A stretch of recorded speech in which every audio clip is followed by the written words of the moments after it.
All right, guys, welcome back to the Rattling the Brain podcast. We're on season three, episode four. Today we have an amazing guest to kick it back off. We've been off for a while, but trying to get a little bit more consistent now. And today we're starting off with Emma Woods, PWHL player. She's got an awesome story to tell, and we're super glad to have her. Emma, thanks so much for joining.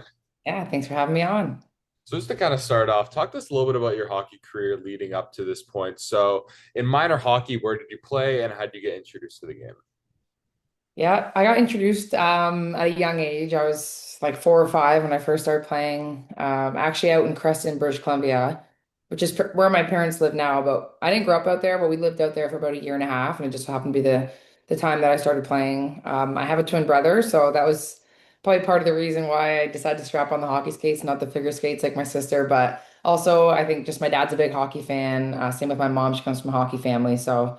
Both my parents were pretty certain on getting us, trying to get us in the game, and I think I just fell in love with the game at a young age and played all the way through. So I played alongside my brother in Burford, Ontario, for most of my minor hockey, which is like west of Brantford, small town, the Burford Coyotes.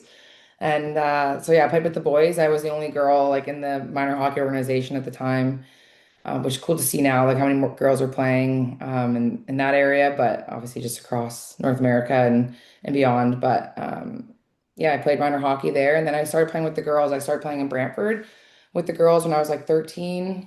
Um, Before playing 2 years in the former PWHL, which is now like the U22 Elite League in Ontario. So I played 1 year with Kitchener, the Lady Rangers, and then 1 year in Cambridge before going off to school. So a lot of moving around, but started super grassroots, small town hockey with the boys. So that's kind of where the whole story began. So hockey was always your number one, right? Because I was looking into it. It said you played a lot of sports growing up. You played some badminton, you played some soccer, you played some tennis, but there was never a doubt that hockey was the number one sport. Yeah, I think I always knew back in my head, like the hockey season, puck drop started, like that was what I was like always focused on. But yeah, I don't know, just through like school and everything, like I played like every sport I possibly could. I think it probably allowed me to just be a better hockey player. I don't know, like a well-rounded athlete, but I didn't do it for that reason. Honestly, I just love playing every sport. I actually, well, for anyone who's listening, I met Aaron through a baseball, like I played softball this year. We'll get into that. Don't worry. Yeah, we'll get Don't into worry. We'll get that. into that. But yeah, I don't know. Like I played some pretty competitive baseball for a bit, soccer, but yeah, hockey was just always the number one for sure. So having a twin brother who also played hockey, what kind of lessons did you learn? Maybe it was work ethic. Was what did having an older brother or a twin brother, sorry, teach you about being well in hockey? Honestly, I think it's just like my competitiveness more than anything. He was a goalie for most of our years growing up playing, Huh? and so I was always, shooting on him, or honestly vice versa. If we were playing road hockey, he always wanted to be player, and I got stuck in the net, so we switched it up. But honestly, I think the biggest thing is just the competitiveness that brought out in me. I think didn't matter if we were playing hockey or on the tennis courts. I think the two of us just always competed. I have a brother who's 2 years younger as well who played hockey, so. Yeah, we'd always just be playing mini sticks, street hockey. We drag my older sister into it with us. So family of four, there was always a competitiveness, and I think that's probably the best part of having Yeah. siblings. So I want to talk a little bit about your university. Tell me if I'm pronouncing this wrong, but it was Quinnipiac, Yeah, Quinnipiac University. Jack. There you go. So going into there, what was the recruitment process like for you when you kind of set foot there? Yeah, I honestly I can't remember exactly how old I was. Probably like 15. Probably when that process started. And honestly, prior to that, I didn't know anything about like college hockey. It wasn't something like I didn't grow up in a town where like my family knew nothing about it. I don't come from like a family who people played in the States prior to that. It's just a small town. You don't really get like you don't really know much about that whole process. So honestly, prior to the recruiting process, I didn't think about like I obviously want to go to university. Didn't think like I'm going to go on a scholarship or anything like that. I didn't know anything about that process. Didn't know if it'd be an option for me. But when the recruiting kind of started, I started learning more about it. And my brother, my dad, and myself, we would do like recruiting trips. We would just pile in the car and go mainly East Coast. Did some recruiting trips and ended up landing on Quinnipiac. But yeah, it was a whirlwind for me. I kind of just got thrown into it and was kind of learning as I went. And definitely realized that was probably the best step for me as an athlete. If I wanted to keep playing at a high level and reach my potential, I quickly learned that that was kind of the next step for me. So Yeah, it was a whirlwind though, as a small town girl and getting thrown into it, but I think it was the best decision I made for Yeah, I was sure. gonna say you had to learn quick because you're a named captain in just your second year down there. Did that come as a surprise to you? Were you shocked that just in your second year you were the captain, or was that something you kind of expected after your first year? Well, it's actually my third year I was assistant captain, and then when I was a senior, Stevie, come here. Sorry, German Shepherd. All good. Uh, my senior year, I was the captain. So for 2 years, Okay. yeah, I think it was just, you learn quickly when you're thrown into something like that. We had great leadership with our staff and the players on the team, and I don't know. I don't know what the qualities were, but maybe just natural leader, or I don't know, maybe just bought into the culture of the team. And there's probably so many girls that could have been named captain on that team, but I was lucky to be the captain my senior year. In terms of pressure, did you feel like a lot more pressure was on your shoulders being captain? Did you feel like you had a lot more responsibility on the team, and did that like affect your game at all, or did you find it kind of easy to make that transition after a while?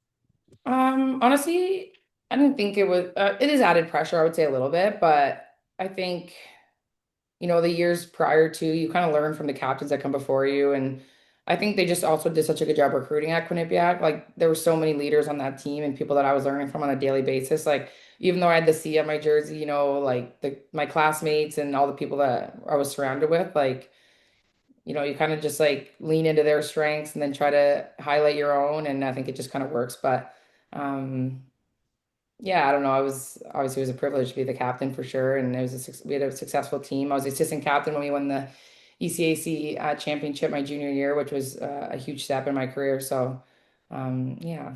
So I was looking into you a little bit. You went to China to play, you went to Sweden to play, you've been all over the world playing hockey. Do you have a specific place that really stands out to you? I know there's probably many, but is there one place that you played that you can really say, this was one of the best experiences of my life? I think honestly, both of those experiences, for completely different reasons. It was just a time that I happened to graduate, like, I don't know, right place, right time when this team in China started up. It was the year I graduated, and there was a connection with one of the players and the GM and my college coach. And anyway, somehow I landed on one of those rosters, and like, wow, what a crazy experience. Like, just like the culture, and, we were kind of introducing hockey to the country of China, quite honestly. Like, they only had like 300 females that were playing hockey at the time, which is crazy when there's like 1.5 billion people there. So we were there to kind of grow the game, but also play professionally, but be sport ambassadors, grow the game, and try to help that national team succeed in the Beijing Olympics. That was the whole, mission behind adding these teams into the CWHL. But I don't know, like so many stories. I don't even know how to get into it. But I was on like China Wipeout, like the show Wipeout. I was on like Chinese Wipeout. We went to like this crazy like traveling Russian ball at some point. Um, just crazy dinners, hotel visits. We were like in Shenzhen. This was where like our home base was in China, Shenzhen, and it's like borderline like tropical weather, like 25 degrees in January, like amazing. But when we got there in August, it's like 45 degrees and plus humidity and so hot. And like our rink, there was like no dehumidifiers in the arena. So we were like getting there, like training camp was starting and we couldn't even skate because the ice was like in no shape to be skated on. So like the next day we got like flown out to Beijing to train for a couple weeks, got that whole experience, got to climb the great section of the Great Wall of China. And we were just like we're flying by the seat of our pants. Like honestly, the whole experience was such a whirlwind the first couple of years. It was like we were all figuring it out together. But like amazing. We were playing alongside the Chinese national girls, so just learning a bit of the culture. We started learning a bit of the language my second year, which was cool.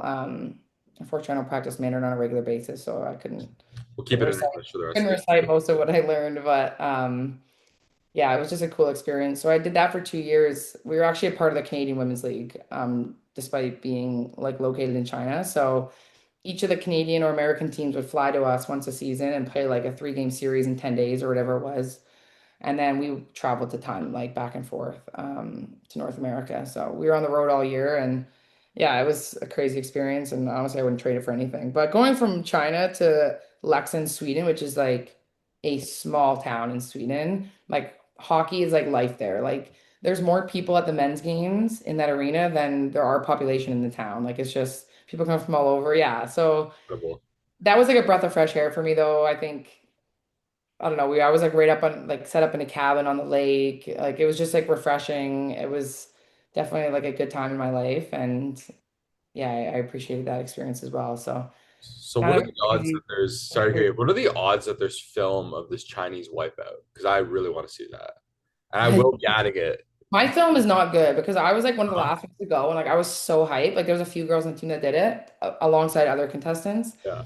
And I wiped out on like the second like thing. Like I jumped, slipped, fell into the water. I was so bummed. It was like, but there is video footage on my Instagram. If you scroll down, I can send it to you. Don't worry. I absolutely will be. And it That's will not be. something I'm proud of. Okay. Here we go. That's still sick though, like being on It wipeout. was so sweet. Yeah, yeah. Like the whole I want experience. so I want to ask you about like the uncertainty, right? So that's the one thing that a lot of athletes I know struggle with is the uncertainty of not knowing what's next. I definitely struggled with it when I was playing hockey, not knowing where I'm going to play next year, if I'm going to be able to play next year. When you were bouncing around from country to country playing, was there ever that worry of uncertainty where you just didn't know what was next, or were you kind of just chill with going with the flow? Yeah, I think I was just like in the moment. Honestly, I don't think I got too worked up about like what next year was going to look like or with the way just like the pro women's hockey, the landscape of our sport at that time. Yeah, you didn't really know what next year could bring and where you'd land. So I was just trying to be in the moment, enjoy the experience as it came. And, I feel like the first few years of my pro career, I was like, this could be my last year playing. Like, I don't know what the future of the sport looks like right now. And I love what I'm doing. So I'm doing it and I loved it. But, next year I could take that next step in my career or do something different. And then an opportunity would always come up and I would be like so fortunate and happy that that came up at that time. And because honestly, like after I played my year in Sweden, I was like thinking about stepping away and like taking another step. And then I got the Toronto Six. It was their inaugural season, and Digit Murphy, who was actually the GM of the Chinese teams when I first went over to China, she was the GM of the team, and she called me and I was like, I don't know, Didge, like I might be hanging them up. And she was like, wouldn't take no for an answer. And anyway, it was like the best decision I made because like such an amazing 3 years with a good group of girls in Toronto. So, and then here I am. So wouldn't trade it for the world. But yeah, I don't know. It's just, I think it's just where women's hockey was at that time. Like even growing up, like it wasn't like, oh, you dream of playing in the CWHL or, it wasn't at that level yet. And it wasn't like I always dreamed like being in the NHL, you know what I mean? Like it was such a different vision. So I felt like it was always a year to year thing. So like how amazing is it now that we have a league, that young girls can just like that's their dream, that's their vision. Like it's awesome. I love that too with the league, right? You have one league. Before, I felt like there was just like a couple too many leagues, and I don't think the NHL was going to be trying to get in the middle of that. So now that you have one big league, I definitely think the future looks pretty good. So talking a little bit with you about balance, right? So how do you kind of balance? I recently saw, congratulations, by the way, or an order on your story. Yeah. How do you balance family life with hockey? Obviously, that's a loaded question for everybody, but how do you kind of make sure that you're managing your mental health and also managing your performance on the ice? Yeah, it's a good question. Honestly, I think I just making time for it. I'm really super fortunate. Like I have so many family members, friends that come and support me and they're coming to my games all the time. So it is always an opportunity for me to just like it's a reset. It's like, it can be a tough game, but then you see your friends and family after the game and it just is like, okay, like it's just a sport. Like, you know what I mean? But you're right. Like as an athlete, you overthink it. You have anxieties, all these things, but I think when you make time, just spend the time with family, or it doesn't matter, it could be friends, whatever it is. It's just a good way to like sit back and allow yourself to like relax and, take yourself away from hockey because as any athlete, you can overthink everything, you can obsess over it and all these things. So, um, but yeah, I definitely am fortunate where I have family close enough and family who make the time for me and I make the time for them. So it's been nice. I mean, we have a long off season, but it's allowed me to have a lot of time to, yeah, reconnect with people and just make time for friends and family as well. So during the off season, what are some of the things that you personally do? I know you play a lot of other sports, but what are some of the things that you do besides sports to help you prepare going into a new season? I mean, hockey is training on ice, Training, off yeah. ice. Like it does take up a lot of time for sure. It's like a full-time job, Yeah. borderline. But there's staying on top of just like your health and your performance, getting extra treatments in the off season, just make sure you're healthy going into the season. Yeah, on ice, off ice. I'm big into like cold plunging and sauning, all that stuff. And I don't know, I love to like just binge watch some TV shows. I love to watch other sports. spend time with friends and family, play other sports, get on the tennis courts, play baseball. I don't know, go for long walks with my dog, There you go. all the things. What's the dog's name? Stevie, Stevie. Very nice. Leafs fan? Leafs fan, yeah. Montreal fan. Come on. Although Montreal's having a good start to the season. They're fun to watch. I like it. Oh, I love this team. I love what we've done with the rebuild. So Um, I have another question for you, just about kind of your career, so where you're at right now. So I want to ask this question to everyone who comes on my podcast. It's my favorite question to ask because I always get a very different answer from everyone. But let's say you have a game, let's say 7 p.m. is your game time. For an average home game, can you walk us through the day in your life? What goes on in your life? Maybe it's a superstition, how you prepare. Let's get a day in your life of a game day. So game starts at 7. What's your day looking like? okay, so first I would say it depends on if we have pregame skate. And depending on how the week of practice looks, pregame skates aren't usually mandatory.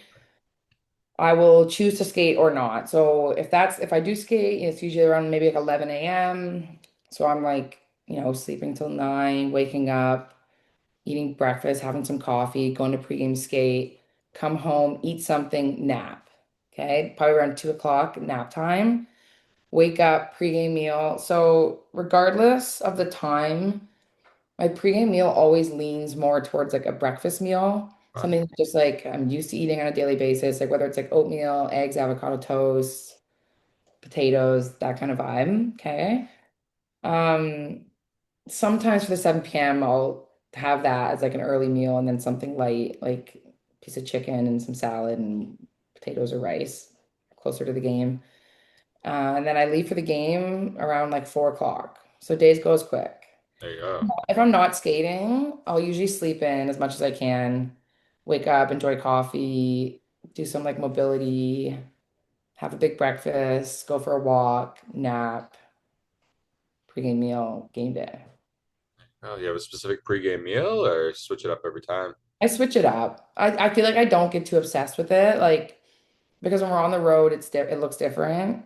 I just try to keep it like simple though, like nothing like crazy, nothing. I try not to do anything like new, something I'm like used to eating. Right. I like it. So you do Yeah. a lot of charity work outside of hockey. I've looked into it a little bit. You do a lot of good things for your community. Why is that so important to you? And where did that love for doing those kind of things come from? I think just like in the recent years, you kind of just reflect and realize like I just feel like fortunate that I have the opportunity to be doing what I love, as a career right now. And I got the opportunity to join on with Grindstone, which is like a foundation that raises money for young girls who, have financial trouble and aren't able to play the sport due to just financial constraints. So we basically just raise money to get more young girls in the game. And for me, I think that's just like so important because I definitely recognize that hockey is like a privileged sport Absolutely. and not just anybody can play the sport, and that's just because of financial reasons. So I think it's so important for us to try to get more girls in who maybe couldn't afford it otherwise. I think it's just good for the game, it's good for the growth of the game, all those things. But also I just recognize that I grew up like in a small town at a time where hockey wasn't super expensive. And had that not been the case, if I grew up in the city in today's day and age, like in today's world, like I don't know if my family would have ever been able to afford to put me in hockey. So I recognize that time and place, like I was just so lucky to even get into this sport. So I think it's important for me. I don't know, just from the position that I am and the platform that I have right now, like I think I'm able to make a little bit of a difference. So I'm just trying to do that? I love that, especially like with other countries too, right? Like you go to China, learning how to play the game, growing the game, and that's one problem with hockey, right? Is that it's just, I as you know. said, it's expensive and it's hard to get other people into it, the ice and everything like that. But small efforts to make the game better and grow it is always great. So I commend you Yeah. for that. I love it. I'm actually going to Iqaluit Oh wow, this weekend to help with like a youth girls camp, which will be awesome. Yeah. that's awesome. Mhm. So, kind of just back to your hockey career and what you've done with the game. So, you've obviously had the experiences, you've grown up, you've played the game, but what's some advice that you would give to some young girls who are kind of just starting out in hockey and want to chase that dream? What's one piece of advice you can give them? One piece of advice I would give always, I say you got to have fun. I just think like, what are we doing if we're not having fun? It's not supposed to, I think sports in general, extracurriculars, like it's supposed to be something that just allows you to, step away from regular life and, be out there having fun. And I think the other thing for me is embrace the connections you make.